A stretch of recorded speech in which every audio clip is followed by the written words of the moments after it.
اعوذ باللہ من الشیطان الرجیم، بسم اللہ الرحمن الرحیم۔ اردو ون کے معزز ناظرین، السلام علیکم۔ ناظرین، آج کی اس ویڈیو میں شب برات کے حوالے سے بات ہوگی۔ اس رات میں آپ کیا کیا عبادات کر سکتے ہیں، اس شب کی کیا فضیلت ہے، یہ ساری باتیں آج کی ویڈیو میں شامل ہوں گی۔ مگر ویڈیو میں آگے بڑھنے سے پہلے آپ تمام ناظرین سے گزارش ہے کہ ہمارے چینل اردو ون کو سبسکرائب کریں اور بیل آئیکن کو لازمی دبا دیں تاکہ ہمارے چینل سے اپلوڈ ہونے والی لیٹسٹ اپڈیٹس آپ کو ملتی رہیں سب سے پہلے۔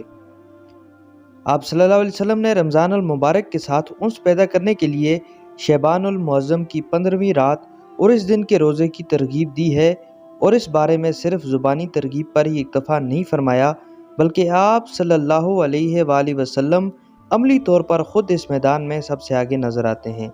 چنانچہ اس ماہ کے شروع ہوتے ہی آپ صلی اللہ علیہ وسلم کی عبادات میں غیر معمولی تبدیلی نظر آتی، جس کا اندازہ ام المومنین حضرت عائشہ رضی اللہ تعالیٰ عنہ کے اس ارشاد سے بخوبی لگایا جا سکتا ہے۔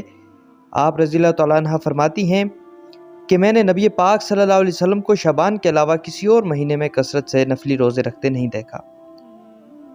اسی روز تراویح کا بھی اہتمام کیا جاتا ہے، اور اگر آپ اس روز شب برات والے دن اگر روزہ رکھیں گے تو اس کا ایک فائدہ یہ ہوگا، احادیث مبارکہ سے جو منقول ہے، کہ انسان کو اندازہ ہوتا ہے کہ میں روزہ رکھ پاؤں گا یا نہیں۔ انسان کے اندر ڈر ہوتا ہے، خوف ہوتا ہے کہ وہ رمضان کے روزے رکھ پائے گا یا نہیں۔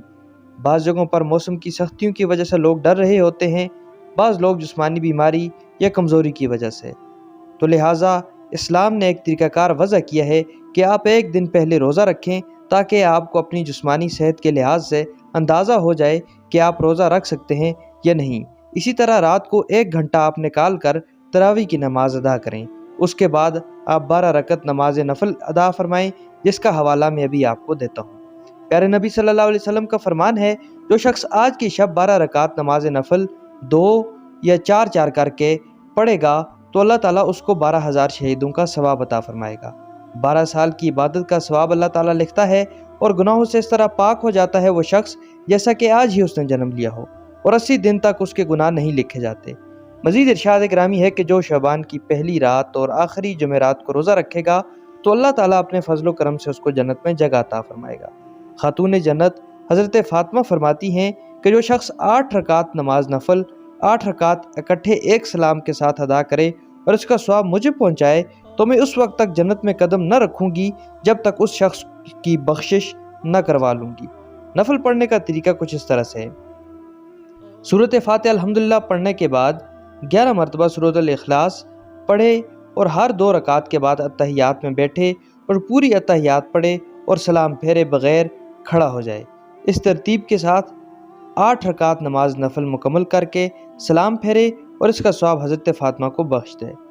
حیدر قرار حضرت علی سے روایت ہے کہ جو شخص 14 رکعت نماز نفل 2 یا 4 کر کے کسی صورت کی قید نہیں پڑھے، اور یہ نوافل ادا کرنے کے بعد سورہ فاتحہ 14 مرتبہ، سورہ اخلاص 14 مرتبہ، سورہ ناس 14 مرتبہ، 1 مرتبہ آیت الکرسی اور 1 مرتبہ آیت لقد جاءکم رسول من انفسکم پڑھے تو اللہ تعالیٰ اس نماز کے پڑھنے والے کے نامہ اعمال میں 20 سال کے مقبول روزوں اور 20 سال کے مقبول حج کا ثواب لکھ دیتا ہے۔ اللہ تعالیٰ سے دعا ہے کہ اللہ تعالیٰ ہم سب کو عمل کی توفیق عطا فرمائے۔ ہمارے چینل اردو ون کو سبسکرائب کریں اور بیل آئیکن کو لازمی دبا دیں مزید انٹرسٹنگ ویڈیوز کے لیے۔ انشاءاللہ جلد نئی ویڈیو کے ساتھ حاضر ہوں گے۔ ہمیں دیجیے اجازت۔ اللہ حافظ و ناصر۔